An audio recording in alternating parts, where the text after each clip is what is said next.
If you can hear my voice, then listen closely, not because I wish to frighten you, but because someone has to tell the truth. In the far future, where the galaxy burns and empires crumble, there is a darkness no one wants to speak of. Not the battles. Not the tyrants. Not the war. But the people, ordinary souls, who vanish into the shadows, swallowed by chains and cruelty. My name was Lysa Marrek, once a daughter, once a dreamer.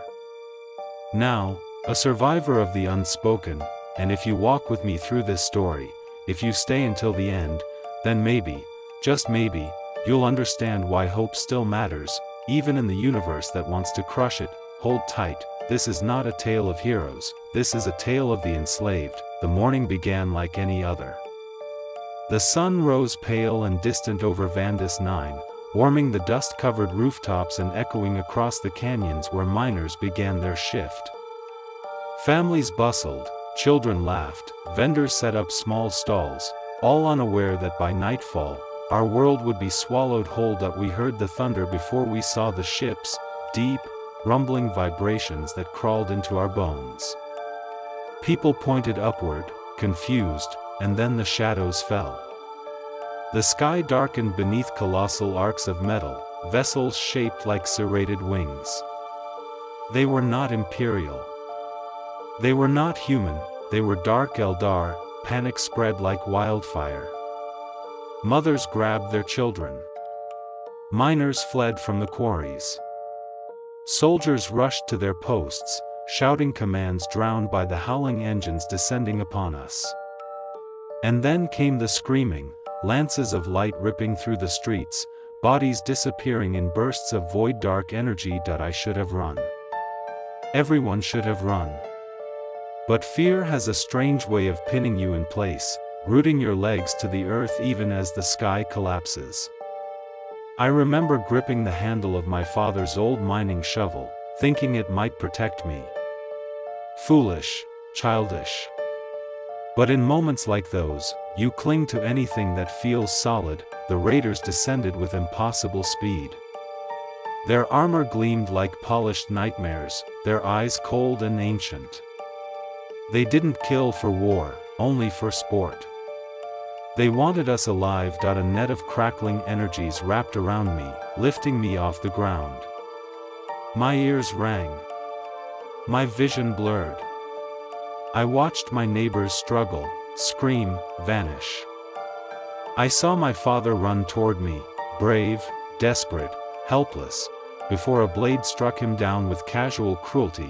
The last thing I saw of my home was the sun flickering behind the smoke of burning buildings. Then darkness took me. When I woke, I was in chains.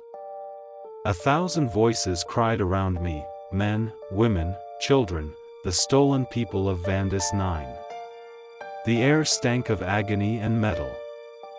The ship hummed with sinister life. A tall Dark Eldar passed by, tapping the bars with an amused smirk. "Welcome to Commorragh," he whispered. "Welcome to eternity." I wish he had lied. Commorragh was not a city. It was a wound in reality, twisting towers, endless black spires, bridges of bone and metal, rivers of light and shadow that pulsed with suffering. Every breath felt stolen. Every heartbeat felt borrowed. We were paraded through the streets, displayed like trophies before the predators who ruled this place.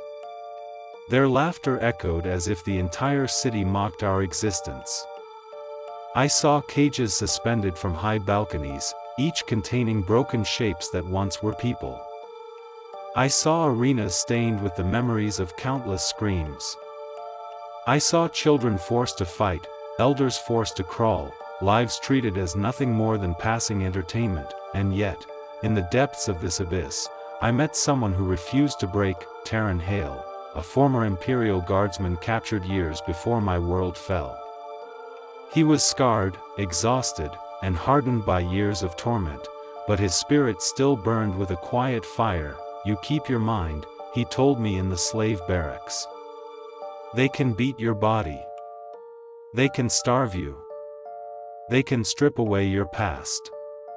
But as long as you refuse to give them your thoughts, you're still alive." His words were a fragile shield, but in Commorragh, even a fragile shield is a treasure. Life became a cycle of pain, forced labor, fights for amusement, punishments for failed performances, but something inside me refused to die, something stubborn, something human. Taron and I whispered plans in the dark. Not escape, not yet. Escape from Commorragh was as impossible as outrunning the night. No, our goal was simpler: help each other survive one more day. Days became weeks. Weeks became months. Cruel masters grew bored and replaced them with crueler ones. We were traded, beaten, forced into arenas soaked with blood.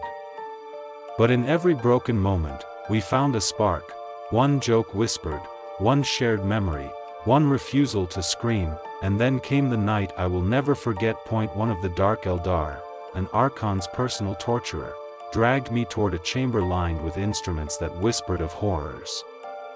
I fought. I shouted.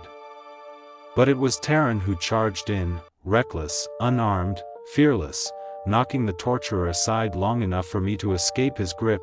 For a heartbeat, hope flickered, then the torturer rose. The blow that struck Taron was swift and merciless. But he didn't fall. Not yet. He turned his head toward me and whispered, "Run. Live. Tell someone we existed." I didn't want to leave him. But he forced my hand, literally pushing me through a gap in the floor where slaves dumped refuse. I tumbled into darkness, alone. When I emerged in a hidden tunnel miles beneath the city, I understood what Taron had done. That he gave me a chance to carry our story, a chance to keep hope alive, and that is why I'm speaking to you now, not because I survived, but because thousands did not, and the galaxy must never forget them.